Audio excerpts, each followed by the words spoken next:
তুমি না তওবা করেছিলে? তুমি না শুধুমাত্র আল্লাহর জন্য সবকিছু ছেড়ে দিয়েছিলে? বুঝতে পেরেছিলে কোথায় তোমার আসল ঠিকানা? ভুলে গেছ? আবার কোন পাপ তোমায় গ্রাস করে নিল? তুমি তো সেই যে নিজের পাপের প্রতি অনুতপ্ত হয়ে সিজদায় পড়ে অঝরে কেঁদেছিলে।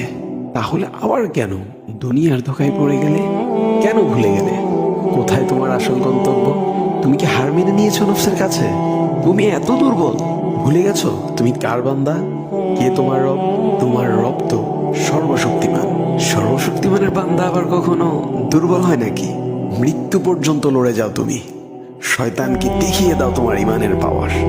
শয়তানের ধোকায় পড়ে অনেক পাপ করে ফেলেছো, তাই নিরাশ হয়ে গেছো তুমি, তাই না? তুমি কি জানো না তোমার রব কতটা মহান? তিনি তো তোমাকে ক্ষমা করার জন্য অপেক্ষা করছেন। তাই ফিরে আসো সেই রবের দুয়ারে, যার দুয়ার কখনো বন্ধ হয় না।